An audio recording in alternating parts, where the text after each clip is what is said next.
एक महिला ने खुद ही एक्सकावेटर चलाकर अपने ही सुपरमार्केट को तोड़ दिया। इसके बाद उसने तोड़फोड़ के बदले मिले $10 मिलियन का मुआवजा लिया और शान से वहां से चली गई। दरअसल यह सुपरमार्केट प्राचीन समय और आधुनिक समय के बीच एक समय यात्रा का रास्ता था। एक दिन संयोग से महिला ने एक गंभीर रूप से घायल प्राचीन जनरल की जान बचाई। तभी उसे इस सुपरमार्केट की खास शक्ति के बारे में पता चला। जब उसे पता चला कि जनरल का देश खतरे में है तो उसने अपनी सारी संपत्ति बेचकर आधुनिक चीजें खरीदी और जनरल को भेजी ताकि वह संकट से निकल सके। इन चीजों की मदद से जनरल युद्ध में जीत गया और एक प्रसिद्ध योद्धा बन गया। साथ साथ समय बिताते बिताते दोनों के बीच प्यार भी हो गया और उनका एक बेटा भी हुआ। महिला को लगा कि अब वह जनरल की पत्नी बनेगी, लेकिन उसी समय जनरल ने शाही परिवार की एक राजकुमारी से शादी कर ली। ये बात महिला सहन नहीं कर पाई और उसने राजकुमारी का विरोध कर दिया। इसके कारण उसे सजा देने के लिए फांसी के मंच पर ले जाया गया, लेकिन किस्मत ने उस पर दया की और उसे दोबारा जीने का मौका मिला। वह समय में पीछे लौट गई, उस समय जब सुपरमार्केट अभी तक नहीं टूटा था। महिला ने बिना देर किए सुपरमार्केट तोड़ने के कागजों पर साइन कर दिए। समझौते के अनुसार 7 दिनों बाद सुपरमार्केट को गिरा दिया जाना था। तभी अचानक जनरल और उनका बेटा वहां आ गए और महिला से पूछा कि 7 दिन बाद क्या होने वाला है। महिला ने बहाना बनाते हुए कहा कि जनरल को युद्ध पर जाना है और वह उसके लिए नए सामान की व्यवस्था कर रही है। ये सुनकर जनरल ने अचानक विषय बदल दिया और पूछा कि उसने उनके बेटे को राजकुमारी के महल में क्यों रहने दिया। उसने महिला पर आरोप लगाया कि उसमें मां होने की जिम्मेदारी नहीं है, लेकिन सच यह था कि बेटा पुराने और छोटे सुपरमार्केट में रहना पसंद नहीं करता था। वह बड़े और सुंदर राजकुमारी के महल में रहना चाहता था।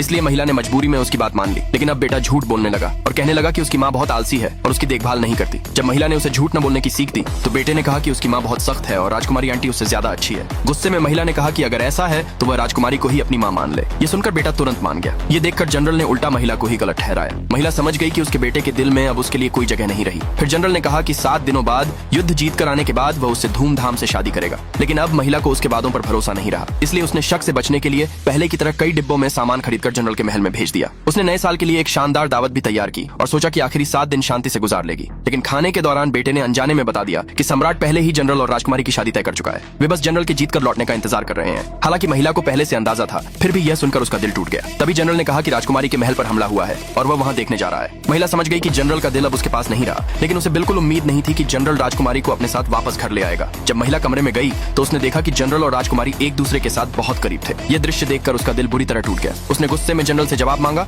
लेकिन जनरल ने उल्टा उसे ही बेवजह झगड़ा करने का दोषी ठहराया और यहाँ तक कि राजकुमारी का अपमान करने का आरोप भी लगा दिया। फिर उसने बेरहमी से महिला को थप्पड़ मार दिया। अगले भाग के लिए नीचे कमेंट में यस लिखे।